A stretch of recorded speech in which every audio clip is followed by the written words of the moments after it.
And so that's what I'm saying. There's different levels. There's different bottoms, but there's never a rock bottom, because what you think is rock bottom at that moment, trust me, can get worse. And I've been there. I've been probably to the worst of the worst. I mean, put it this way. You're out here, you're free, okay? You have the ability to change your life.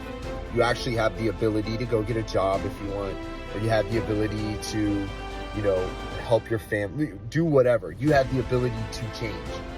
But when you get locked up, they put them handcuffs on you, you're in a cell, that's the best you're gonna get.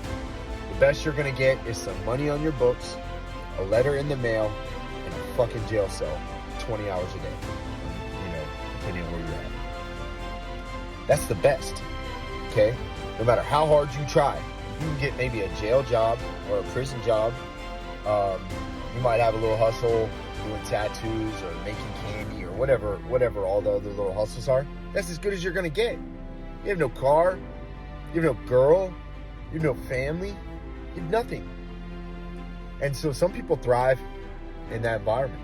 They do, because it's not reality. It's its own reality inside the facility, but it's not reality when you compare it to out here. I mean, they do your clothes, they give you 3 meals a day, you have a place to sleep, you can watch TV, you can sleep, you can read books, they do everything for you. So you get locked up, and literally they take away all your responsibilities. And it sucks, don't get me wrong, but when you think about what's the harder path? Everybody says, man, I could never do that. Like, I could never be in prison. I could never be locked up. Well, that was the easy part. When I came home after all that time, that was the hard part. Get responsibility for my kids, for myself, bills, clothes, food, all of these things that now I'm responsible for after having no responsibilities for years other than taking care of myself while I was in there. Not responsible for anybody else. That was all done for me. My parents, my ex, whoever. They took care of the odds and ends while I was gone. And so I come back, and it's like the day I came home after 5 years, my daughter was there. And what did I do? I snapped right back into dad mode. Didn't take me but a half second. Boom, my daughter, that's my girl. Dad mode. So I really tried very hard to not become a victim of my environment. And by that I mean not change myself and my mentality so much that when I come home, I'm a different person. Now, you do have to survive in there. So you have to be tough. I mean, you have to change yourself, the way you look at things, the way you do things, just to survive in there. And that's a whole nother story for a whole different time. But when you get back out here, the transition is very, very hard. And they don't make it easy. I mean, they took my license, $8,000 in fines, a year loss of license, probation indefinite, and so I had no vehicle, no way to get anywhere, but they want to put you on color code, so you have to be there the day, as soon as they tell you to be there, you have to be there, but you have no license, no car, no money.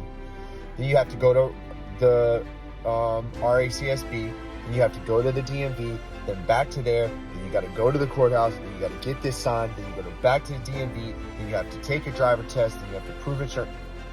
What the fuck? How are you going to be able to do that if you have no support from family or from friends?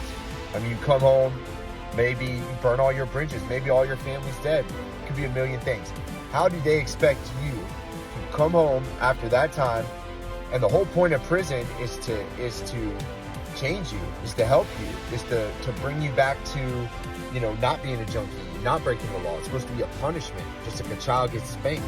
That's supposed to be a punishment. It's supposed to keep you from doing it again. Well, some people use it and it boosts them to continue doing the same thing that they were doing. But yet they become better at it because they just spent 5 years in a place where all you do is manipulate and lie and hide and try to deceive and try to break the law and bend the law because it's just the way of the world in there. So a lot of times people become better criminals after coming back from jail, and it's all they know. So put somebody in a position where they have children and family that they have to take care of. No job, no car, no way to get anywhere, no money. What do you think that person's going to do?